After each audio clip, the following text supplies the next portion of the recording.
Hi guys, I'm Arun, a second year game design student, and I've been part of the Ravensburg project since the first year when it was actually just a board game.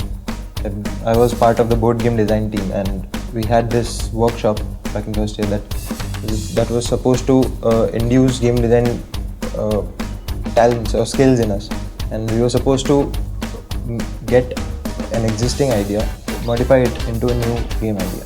We came up with something like that. We had already played a race game. We converted it into a dungeon game.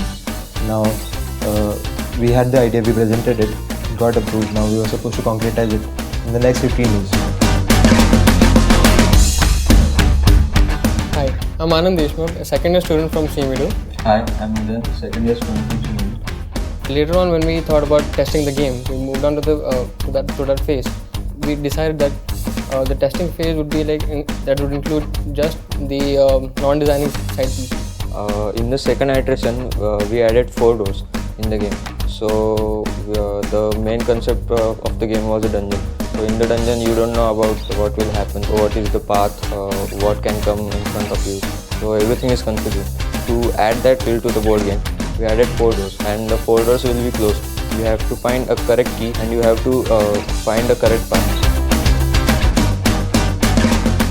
Hi, I'm Samarjit. I'm in my second year game design. And I'm Gaurav Singh Bish from first year game design. So into our third semester, we designed the board game, had it tested a lot.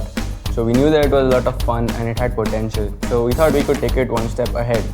That's when Harry sir told us about the GDC. It's held in Pune. It's a big event, not just for us as students, because people from the industry are also there. So it's a great place for us to showcase our work. So we thought maybe we could show our game there. But the problem was in converting a board game into a 3D game. We can't just simply take design of a board game and put it just like it is into a 3D game. After we found out that we can't incorporate combat system into our game, we decided to make puzzles as a core mechanic. We took Grimrock as a reference game for puzzles. But unlike Grimrock, which has 3 types of puzzles, we only put lever-based puzzles because of the time constraint. Instead of 5 puzzles, I put 3 puzzles into the game, which were the main core puzzles, by solving which you can get core keys for the door. After we referenced Grimrock for the puzzles, we thought we could maybe reference Amnesia for the look and feel of the game. We thought we could maybe incorporate or induce fear into our player by using light. So we thought we might be able to do that, but then we had a time constraint and we also had an inexperienced team. So we couldn't exactly incorporate that into our game.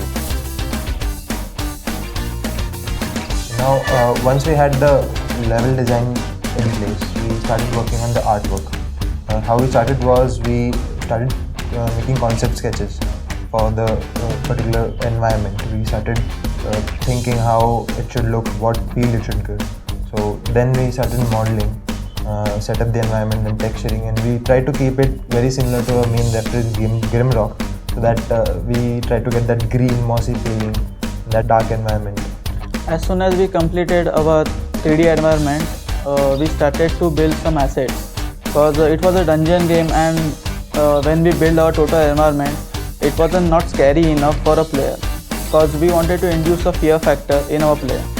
So we decided to go with some assets which will make a dungeon more lively and more scarier also for the player. Just like in a 3D artwork, I played a role in a game Ravensburg as a 2D artist. So then I started to create a UI of a game, which is one of the most important part of the game. So because without user interface, we cannot interact with the game.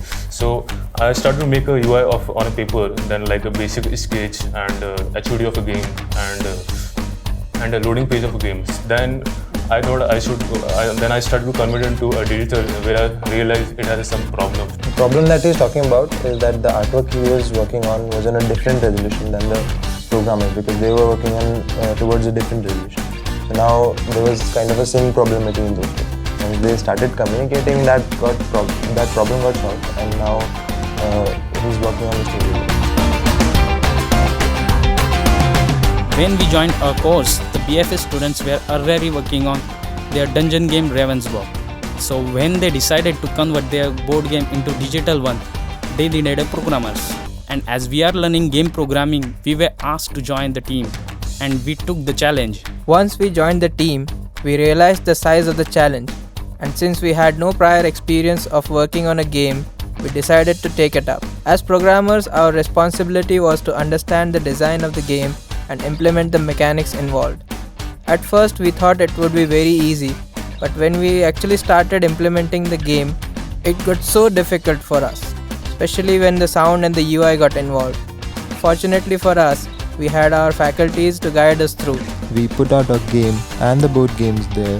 We had a very cool stall.